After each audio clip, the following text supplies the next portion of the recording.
You've been around a while, and you were there at Navy. You've been at Navy when Fisher was at Air Force. Right. Troy has done some things to evolve that offense. Can you talk a little bit about some of the wrinkles that he's added during his tenure? He's just opened it up a little bit. He runs a ton of formations, a lot of different plays. A little bit more maybe of a passing game.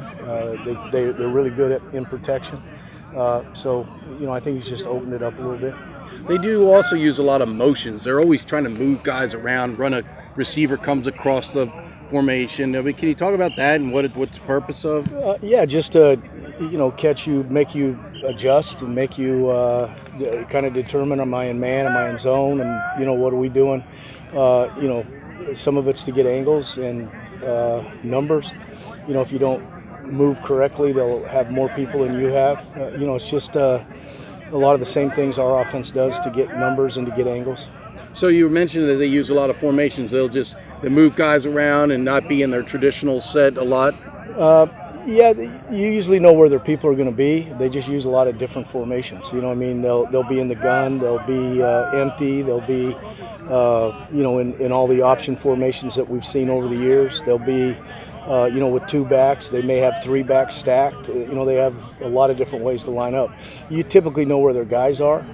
They're in 11 personnel a lot, one tight end and one back, but they'll be in other personnels too, and they run a lot of the same plays out of a lot of different things. Well, that's what I was just going to ask you. I mean, a lot of times what I've noticed again with Air Force is they'll be in different formations, but when it finally comes down to it, they still have that triple element that they can throw at you. Is right. that correct? Yeah, they still have all the plays they run from their traditional formations. They run the same thing out of all the different ones. So I think he's really creative. They're really creative with their offense. I think they do a great job offensively. They got great coaches. Kids play hard, so we have our hands full.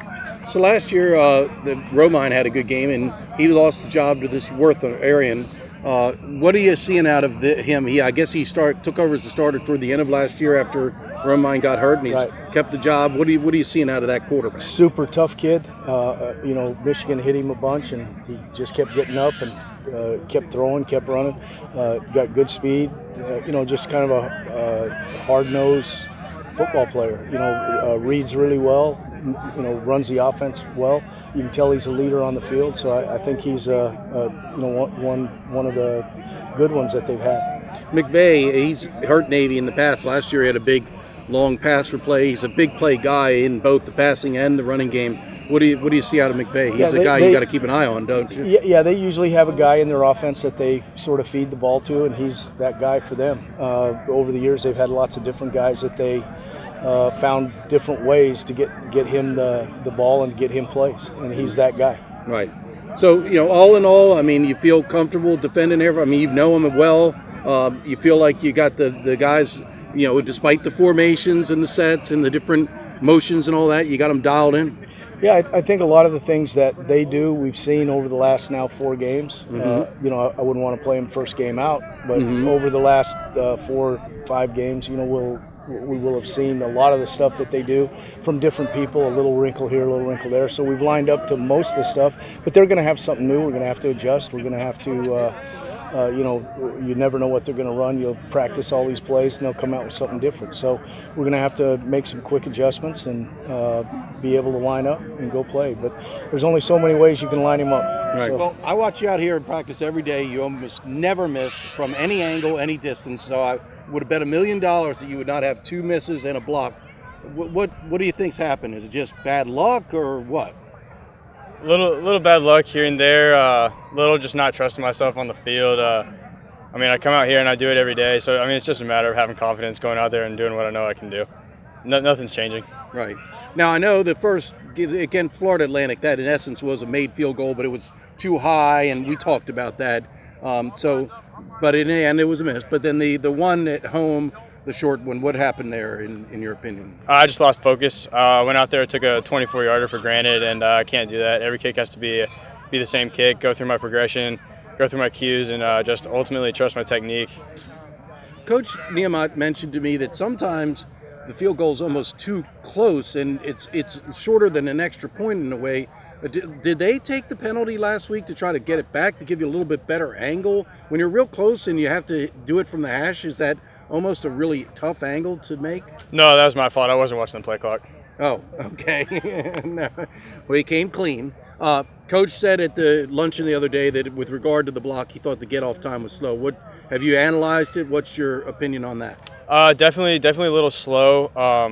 I mean, after the miss against Cincinnati, it was in my head a little bit, so I wanted to make sure the snap was good, the hold was good before I kicked. And again, it just goes back to trusting my snapper, trusting my holder, and trusting my technique. So, I mean, yeah, I'll get it fixed. Definitely a little slow, but I mean, that guy was sprawled out pretty good. He came flying off that edge. Yeah, I mean, if I was going at a 1-2, 1-3, I mean, yeah, maybe it could have got off a little quicker, but I mean, that guy was going all out on that block. Right. What do they want you to get it off in? Ideally, anything below 1-3, we're gonna make the kick. Right. So the bottom line is you don't seem like your confidence is shaken. I mean, again, I would never have guessed that you could miss a couple short ones, but you seem like you still remain confident. Right. Yeah, I'm not rattled. I just got to go out there and do what I know I can do. It's only a matter of time before I get on a hot streak here, and I trust myself. I have all the confidence in the world in Ronnie and Randy, and we're gonna get the job done. All right. Thanks. Well, your first time playing Air Force. Are you excited? Oh yeah, I think we're all excited. I mean, the whole brigade's into it. They're having their pranks out and everything. So we're just trying to focus on our preparation. You got a Taste of Service Academy competition last year against Army. You feel prepared. I know these games are big, and you get out there and you're like, wow, it's a big moment. But you feel. I mean, you got a lot of games under your belt now at this point. Yeah. One thing Coach Jasper told me after the Tulsa game last week was don't make this game bigger than what it is. I mean, right. At the end of the day, it's just a football game. We've played hundreds of them. And it does help having all those games under our belt. So I'm just gonna go out there, play football, play Navy football like we do, and our whole team has that mindset. You were on the sideline last year out in Colorado Springs and saw what happened. It was an ugly offensive effort for Navy, 57 rushing yards. I mean, I can't tell you there's only probably been 3 times in 12, 15 years that Navy's had that kind of output. They were all over Will every time he tried to do anything. He was getting tackled. Just your thoughts on trying to move the ball on Air Force? I mean, they definitely have a tough defense. We have a lot of respect for them. They have great coaches, just tough guys. But I mean, yeah, that's our game, is our run game. So we're gonna have to this week. We have to get the run game going.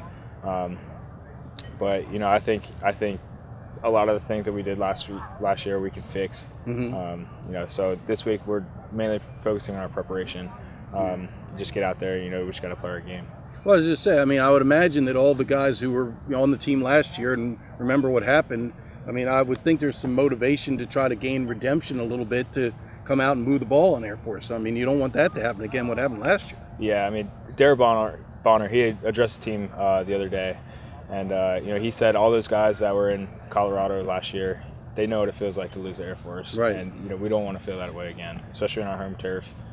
So I think those guys, we all have a lot of motivation. It's obviously a big. We want that Commander-in-Chief trophy back. So this is the first leg. All right, thanks, buddy.